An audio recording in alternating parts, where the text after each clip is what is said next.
So nice.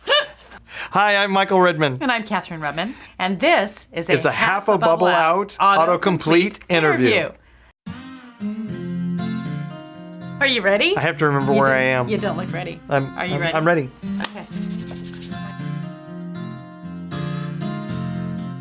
What's Today's the topic? topic is business and leadership. Okay.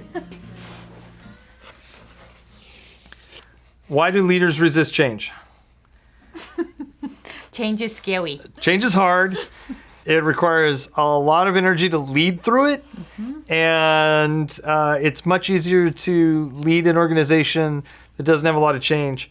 Yeah. That's the bottom line. It's hard, and it costs a lot of money, and there's a lot of risk involved. So a lot of leaders don't want to do it. But if you're going to do something great, and if you're going to grow a company and it's going to survive, you have to go through change. You have to. It's very critical. All right. But it's hard. It's scary. Why do leaders lead? Because they have to.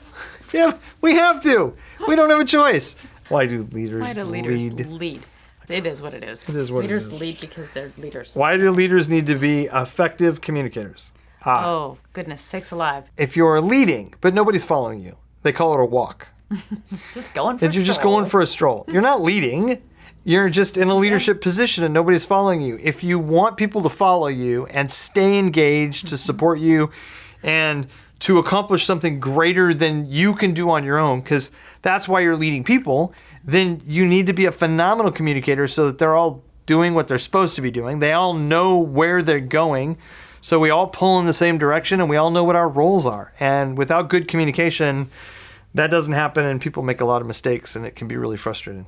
There is probably nothing more critical than being able to communicate what it is that you're trying to achieve and do it in a way that is healthy and effective so people are actually hearing and receiving what it is you want them to receive. Plus, when you get into that situation where you're actually talking to a group of people, you think you've done everything to tell them exactly what you need and how you want it and what the standards are, and they go away and they come back with something completely differently. It's not their fault. We have to take ownership as leaders, and as leaders, it's because we didn't communicate well enough because we didn't understand our people. There you go. Why do leaders need to be good listeners? Because if you don't learn to listen, pretty soon nobody will talk to you. And that's going to be a problem. Good communication, let's just say it's equal to listen, talk. Yeah. Listen, talk. Because communication is not a one-way thing. It's a two-way thing. Well, and ideally, you've hired really, really smart people. So they might have really good ideas. And if you don't listen, then you're going to miss those ideas. Yeah. And that's just dumb. Yeah. So listen. Listen well. Why do leaders micromanage? Because they're scared. They're scared. What is it scared? Because they don't think anybody can do it as well as they can. And they don't want to give it away. They got to learn to delegate. It's terrible. Leaders need to learn to delegate. That's one of the reasons they micromanage. Nobody wants to be micromanaged. Nobody wants to be micromanaged. And there's a controlling factor of, I need to do this and I don't know how to tell somebody. Sometimes that's why they micromanage, because they don't know how to tell somebody actually what to do and how to get it done. Yep. And they don't know how to train. Yeah. So there's a lot of reasons why leaders micromanage.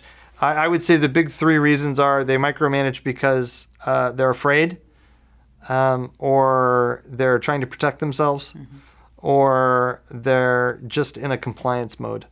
But probably not compliance, just protecting and fear. Yep. There you go. Okay. Why do leaders need emotional intelligence? So they don't micromanage. Yeah. And they're good listeners. And they communicate well. And they're able to handle change. All of these reasons, it's like it's answering that question.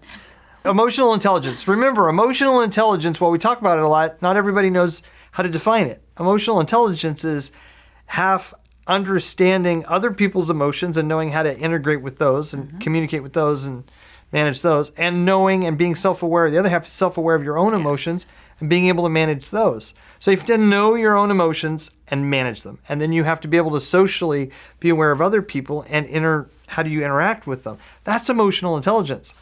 Hopefully it's obvious, but it's really a critical factor in leadership and good communication.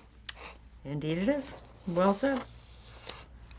Why do leaders fail? Because they're not emotionally intelligent. Whoa, wait a minute. They're communicators, no. Wait a minute. I know, that was lazy. Okay. We just talked this last week on our podcast. Failing is absolutely critical. So why do leaders fail? There's an assumption that it's bad. Failing is not bad okay. and leaders should never fail. You have to fail. You have to fail or you're not daring greatly. Yes. And we must dare greatly, as it has been said in history. The other reason leaders fail is sometimes just because they don't have good fundamentals and they are not competent enough in the fundamentals of business and leadership. Yeah. So there's good failure and difficult failure. There's good failure and failure we wish we didn't have. Okay. We wish we ready for didn't side have two? any of it, let's face it. Never. I hate it. I hate everybody failing, hates even though it's good. It is good. Okay. Is leadership a soft skill? And it's warm and cuddly like a blanket? What is a soft skill? It's so nice. That's not a soft skill. I think it's a hard skill, actually. It's very difficult. a very difficult skill to manage. Complicated skill. Is leadership a soft skill? Are you asking if it can be trained? Because yes, it can be trained. Is it a relational thing? Relational. Yes. It's a hard skill is like, I mean, typically a hard skill is can I put something together and can I bang a nail or can I do a task? But leadership is a lot of relational stuff. And there's a lot of relational stuff in it. And then there's a lot of practical stuff. So it's probably more soft than hard skill, but sure. Sure. Soft skill.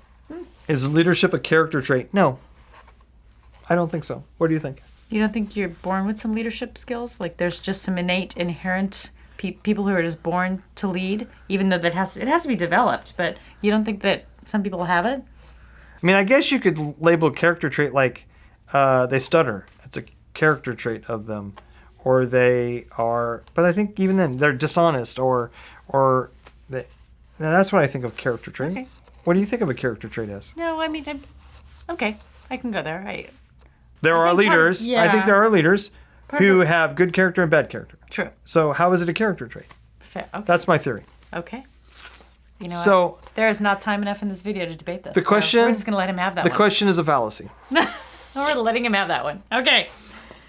Is leadership and management the same? I would say no and yes. How's that for clarity? I would say yes and no. Okay, why would you say yes and no? Because that's different than no and yes. This is a hard one. So here's what I think. I think there's some leadership. You're leading people somewhere, and managers have to be leaders. There's been a decision made of the company, and usually the leadership or the senior leadership is setting the course. If you're a captain of a ship, you've decided who the crew is. You're setting the ship, and you know what the destination is. You know when you're going to leave, and you're making those decisions, and then you're navigating. And the manager is the person who's taking all those orders and making sure they happen amongst the workers. Yes. That's typically it involves what happens. some leadership. It does. To get all the workers to do what they need to do and to perform well, you need some leadership. Different responsibilities. Yeah, it's probably a mix because let's do it this way. If you had pie and leadership has a whole lot of direction and higher level strategy and everything else, and a little bit of management because of the people the direct reports to. Yeah. But managers have very little of this, so they have a small sliver of that, and they direct manage over a lot of people. That's going to be my answer this week. It's no and yes. Yeah. That's what we got. There you go. Thanks for joining us.